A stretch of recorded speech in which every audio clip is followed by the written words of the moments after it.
पौराणिक मान्यताओं के अनुसार त्रेता युग में भगवान श्रीराम ने लंकापति रावण का वध किया था और माता सीता को उनके बाल रूप से मुक्त कराया था।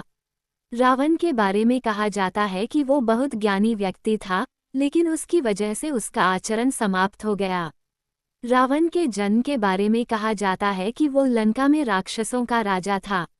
रामायण में आयमेस जारियत भी है, लेकिन कुछ प्रमाणों के अनुसार रावण अपने पिछले जन्म में राक्षस नहीं था। यहाँ जाने रावण के पिछले जन्मों के बारे में जानकारी। रावण का पूर्व जन्म और उसकी राक्षस योनि में 3 बार जन्म लेने के बारे में भारतीय पुराणों और रामायण में विस्तार से उल्लेख मिलता है। रावण, जो कि एक महान राक्षस था, उसके जीवन के कई पहलू हैं जिनका जिक्र विभिन्न धार्मिक ग्रंथों में किया गया है। रावण की योनि में 3 बार जन्म लेने के कारण और इसके पीछे की महत्वपूर्ण घटनाओं को समझने के लिए हमें पुराणों और तात्विक दृष्टिकोण से अवलोकन करना जरूरी है। दोस्तों, अगर आप चैनल में नए हो तो चैनल को सब्सक्राइब करें और बेल आइकॉन को प्रेस करें।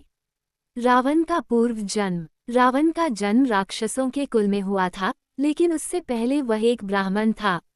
ये कथा विशेष रूप से शास्त्रों में वर्णित है कि रावण का पूर्व जन्म ब्राह्मणों के घर में हुआ था और वह पहले एक महान तपस्वी और विद्वान था। रावण का वास्तविक नाम था पुलस्त्य। पुलस्त्य एक अत्यंत पवित्र और शक्तिशाली ब्राह्मण थे। रावण का जन्म इस ब्राह्मण से हुआ था। ब्राह्मणों की श्रेणी में होने के बावजूद रावण का आचरण और विचारधारा समय के साथ बदल गई और वह एक राक्षस बन गया। इस परिवर्तन का कारण उसके अहंकार, शोक और द्वेष थे, जो उसे आध्यात्मिक उन्नति के मार्ग से भटका देते थे। रावण का रूप और आचरण उसके भीतर की विकृति और उसकी इच्छाओं का परिणाम था। रावण की 3 बार जन्म लेने की कथा। रावण के राक्षस योनि में 3 बार जन्म लेने के पीछे एक बहुत ही दिलचस्प और प्रतीकात्मक कथा है, जो उसे भगवान विष्णु के साथ प्रतिद्वंद्विता और अंत में मुक्ति का मार्ग दिखाती है। इस कथा के अनुसार रावण को 3 अलग अलग योनि में जन्म लेने का कारण उसके कर्म थे।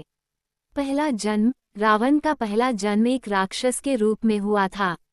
पहले जन्म में उसने भगवान शिव के प्रति असीम श्रद्धा और भक्ति का प्रदर्शन किया था। वो एक महान तपस्वी बन गया था, लेकिन उसकी महानता और शक्तियों ने उसे अहंकारी बना दिया।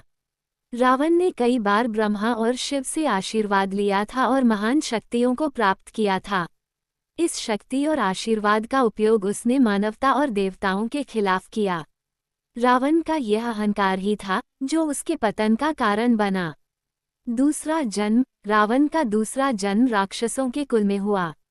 इस बार उसे भगवान शिव का वरदान प्राप्त था कि वो केवल उनके सामने ही हार सकता है। इस जन्म में रावण का अहंकार और भी बढ़ा। उसने देवताओं, मनुष्यों और यहाँ तक कि भगवान विष्णु तक से टक्कर ली। वह अजेय बन गया था और उसे अपनी शक्ति पर बहुत गर्व था। लेकिन यही गर्व और अहंकार उसकी चूक के रूप में सामने आया। रावण ने अपनी शक्ति का गलत उपयोग किया और अपने कर्मों के कारण उसे भगवान राम के हाथों पराजय का सामना करना पड़ा। तीसरा जन्म। रावण का तीसरा जन्म तब हुआ जब भगवान राम ने उसे उसकी गलतियों और अहंकार के कारण नष्ट किया। रावण के इस जन्म में उसकी मुक्ति का समय आ गया था। भगवान राम ने उसे अपनी असल स्थिति का एहसास कराया और उसे आत्मज्ञान प्रदान किया। इस समय रावण ने अपनी कृतियों और कर्मों पर पछतावा किया। इस तीसरे जन्म में रावण को मुक्ति का अवसर मिला, जो उसकी आध्यात्मिक यात्रा का अंतिम चरण था। राक्षस योनि में जन्म लेने के कारण। राक्षसों की योनि में जन्म लेने के कारणों को समझने के लिए हमें भारतीय धर्म और तात्विक दृष्टिकोण से देखना जरूरी है। राक्षसों को अधिकतर उन जीवों के रूप में दिखाया गया है जो अपनी इच्छाओं और भयों के कारण बुरे कर्मों में लिप्त रहते हैं। रावण के साथ भी यही स्थिति थी। अहंकार और कुपथ। रावण का अहंकार और अज्ञानता के कारण उसे राक्षस योनि में जन्म लेना पड़ा। रावण ने अपनी शक्तियों का दुरुपयोग किया और यही उसकी मुख्य गलती थी। अहंकार और कुपथ के कारण वह राक्षस बना और इसके परिणामस्वरूप उसे अपनी सजा भुगतनी पड़ी। कर्मों का फल। राक्षस योनि में जन्म लेने के पीछे कर्मों का प्रभाव था। प्रत्येक प्राणी के जीवन में उसके कर्मों का प्रतिफल होता है। रावण ने अपने जीवन में बहुत से गलत काम किए थे, जिससे उसे राक्षस योनि में जन्म लेना पड़ा। मुक्ति का मार्ग। रावण का जीवन एक प्रकार से एक आत्मा के पापों की मुक्ति की प्रक्रिया का प्रतीक था।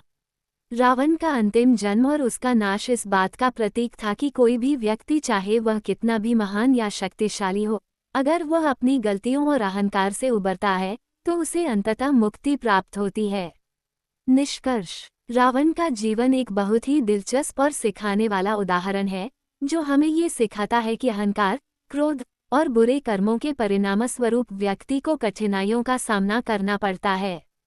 रावण के 3 जन्मों की कथा हमें ये भी बताती है कि कोई भी प्राणी, चाहे जितना भी महान क्यों न हो, उसे अंततः अपने कर्मों का फल भोगना पड़ता है। रावण के 3 जन्मों की कथा केवल एक धार्मिक कथा नहीं है, बल्कि यह मानव जीवन के सिद्धांतों, कर्मों और आत्मज्ञान के महत्व को दर्शाती है। भगवान राम द्वारा रावण का वध करना वास्तव में रावण की आत्मा की मुक्ति की ओर एक कदम था, और इस प्रक्रिया में वह अपने कर्मों के कारण जीवन के उच्चतम सत्य को समझ पाया।